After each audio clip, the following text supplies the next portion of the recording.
Epic Games and Apple have been locked in a public conflict for the last couple of weeks, but this didn't just come out of nowhere. This is a conflict that's been brewing for a while. Apple's policies have had Epic disgruntled, and the latter has publicly spoken out against them before.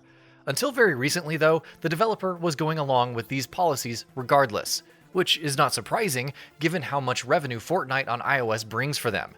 But midway through August, things changed. So what exactly happened, though? And what exactly did Epic take issue with? And why the hell should you care, especially if you're someone who doesn't give two hoots about Fortnite? Well, though Fortnite was what kicked this whole thing off, the conflicts between Epic and Apple is much larger, and one that is going to have an industry-wide, long-lasting impact, regardless of which way the pendulum swings. Before we get into that, though, let's talk about what actually happened to begin with. We'll have to talk about some of Apple's policies that it places on all developers and publishers who sell their apps and games via the App Store on all Apple devices, both iOS and Mac.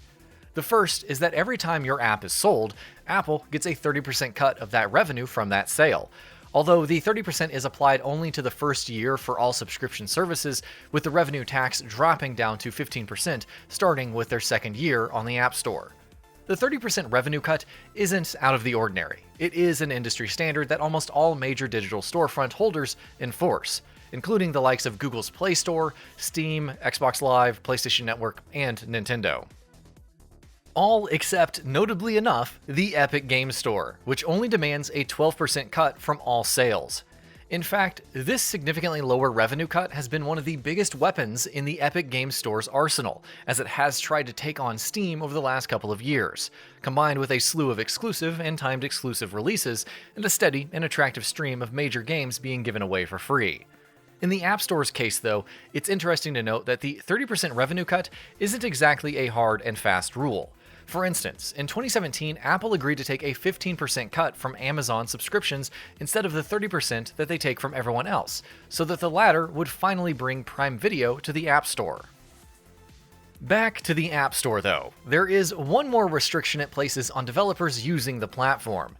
Any options for in-app purchases, which means microtransactions if those apps are games, have to go through Apple itself.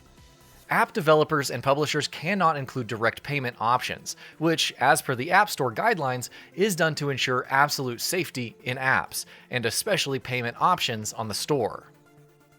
This, combined with Apple's 30% revenue cut, means that developers often choose to raise prices of in-app purchases to cut down on the loss of profits. Hypothetically, if the revenue cut was smaller than that, the prices too could go lower, since they wouldn't have to recoup the share lost to that cut. It's worth noting, again, that Apple doesn't do this exclusively.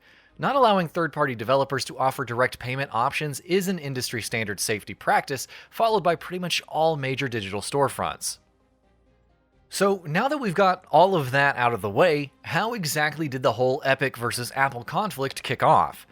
Well, on August 13th, Epic included an option for direct payment methods in Fortnite on both iOS and the Play Store. And with Epic bypassing the revenue cuts from Apple and Google respectively, those direct payment options allowed for lower prices. It was, in no vague terms, a very direct violation of both stores' policies. And, to no one's surprise, Apple and Google retaliated by taking Fortnite off the App Store and the Play Store. Epic, in turn, responded by immediately suing both companies. Though there's no hard evidence that points to the notion, it is fair to say that they were ready for it, almost like they were waiting for this. Within hours of Fortnite being taken off of both stores, Epic had filed long, detailed legal documents in suits against both with a plethora of arguments, case law citations, and what have you. Epic had been publicly speaking out against Apple and Google's policies for a good couple of years now, and a couple of weeks ago, that materialized into actual legal action. This went hand in hand with an embarrassing effort on Epic's part to mobilize the Fortnite fanbase and social media at large with the #FreeFortnite campaign, and a parody of Apple's iconic 1984 ad. Though the cases against Apple and Google both came at the same time, the former bore the brunt of the impact, which isn't surprising given how much of a closed system iOS is. Unlike the App Store, the Google Play Store is one of many options available on Android devices. Third-party stores and apps are allowed on the mobile OS. Epic themselves have their Epic Games launcher available on Android devices. While downloading of apps can also be done through direct links, which is something that is an option for Fortnite on Android as well. Fortnite, in fact, can still be downloaded on Android devices through those means, though it is no longer available on the Play Store. On iOS, on the other hand, there is no way for apps to be downloaded other than through the App Store. In the legal documents Apple filed in response to Epic's lawsuit, the company said that before direct payment options were included in Fortnite, Epic Games CEO Tim Sweeney had sent an email to Apple's top brass, asking for direct in-app purchases to be made available in Fortnite, and asking that the same options is extended to all other third-party developers using the App Store as well. When Apple didn't comply, Epic went ahead and included direct payment options in Fortnite anyway. It's worth pointing out that Epic Games are far from the only ones who take issue with the App Store's guidelines. Valve, for instance, have butted heads with Apple in the past, and Steam Link was denied access from the App Store for a full year before being allowed in, by which time the app no longer offered store functionality and in-app purchases were not available. Similarly, in December 2018, Netflix removed the option from its iOS app that allowed users to subscribe, making it so that only existing subscribers would be able to log in via the app. In June of this year, Apple rejected Basecamp's email app Hey from the App Store. The app didn't allow users to sign up within the iOS app, similar to Netflix, and though Apple called it an experience issue within the app, the issue was really the revenue they wouldn't be getting. Meanwhile, just recently, it was confirmed by Microsoft that Xbox Game Pass wouldn't be coming to iOS, due to the App Store's guidelines. And these are just a few examples of companies butting heads with Apple. Others, such as Spotify and WordPress, have also spoken out against them. So wait, why are Epic Games specifically targeting Apple and Google? As I mentioned earlier, the 30% revenue cut and not letting third-party developers allow direct payment options is followed as an industry standard. So why is Epic, who also sells games via the PlayStation Store, the Xbox Store, and the Switch eShop, only bringing legal action against Apple and Google? If they have such a problem with those guidelines, why not just rope in the others as well? Well, there are a couple of reasons for that. The first is that consoles are usually sold at a loss, and console manufacturers recoup those losses through software sales and digital revenue. So it's likely that even though Epic may not like the policies being followed on their digital storefronts, it is at least somewhat understanding of them. But the other, far more crucial reason is the fact that consoles aren't general-purpose computers. Mobile devices are. Consoles don't number in the billions. Consoles aren't used as widely, and consoles have very specific purposes. Mobile phones have become a part of everyday life, and given that, it's understandable that companies all over expect standards on those devices to be more lax. Many, in fact, are of the opinion that in light of this, Apple's App Store policies represent the company exerting a monopoly, and it's no coincidence that that is the stance Epic Games have taken as well. In its legal filing when it sued Apple, Epic said that since there is no way to download apps on iOS other than through the App Store, and since direct payment options aren't allowed, Apple are putting strict guidelines in place that third-party developers and publishers pretty much have to agree with if they want to distribute their apps and games to Apple's billions of customers. Given Apple's 30% revenue tax, Epic also says that the former is putting these rigorous guidelines in place not for the safety of its customers, as it claims, but for its own profits.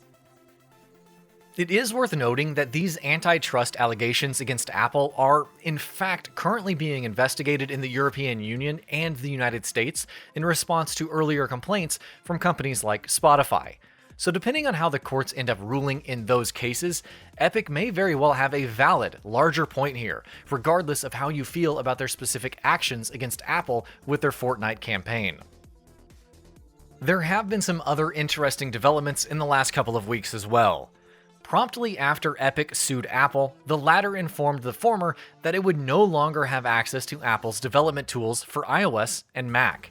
That's significant, not only because Epic would no longer have been able to release new games on those platforms or update existing ones, but also because Epic would not have been able to make its widely used Unreal Engine to those who wanted to release their apps on them either. This, of course, is something that would have impacted the industry at large, not just Epic. Countless third-party developers, major publishers, indie studios, and even creators outside of the games industry use Unreal Engine for their apps and games, and they would have all become collateral damage if Apple had indeed been allowed to go through with this decision. Microsoft, in fact, filed its own public statement in support of Epic's application for an injunction against this. Unsurprisingly, the court has ruled in Epic's favor as far as the Unreal Engine is concerned, granting a temporary injunction against Apple blocking access to iOS and Mac development tools for Epic, saying that while the two entities are at liberty to go up against each other, their conflicts shouldn't catch third parties in the crossfire. It is just a temporary injunction, and it won't have any bearing on what the court's final decision in this litigation is, but frankly, Apple were never going to be allowed to go through with this. Something else Epic asked for was injunctive relief for the removal of Fortnite from the App Store. Though those who had Fortnite on iOS devices still have the game, owing to it no longer being on the App Store, it won't be able to receive any further updates. For a game like Fortnite, which is built entirely around its live service model that relies on constant updates, that is a pretty big blow. That's exactly what Epic have argued, saying that its removal from the App Store is causing them irreparable harm. Apple, on the other hand, have said that the irreparable harm Epic is talking about is entirely of its own making, that it was its own decision to violate App Store guidelines that made it perfectly aware of and had been following for a long period of time, that led to Fortnite's removal. Apple says that all Epic has to do to get Fortnite back onto the App Store is to revert the violations it made, and that the only harm that will come to it will be monetary and not at all irreparable. Also, unsurprisingly, the court has sided with Apple on this one for now. That doesn't mean that Fortnite will never be allowed back on the App Store, it just means that Epic's request to let the game back onto the platform until such time that the suit is resolved and a final decision is made either way has been denied.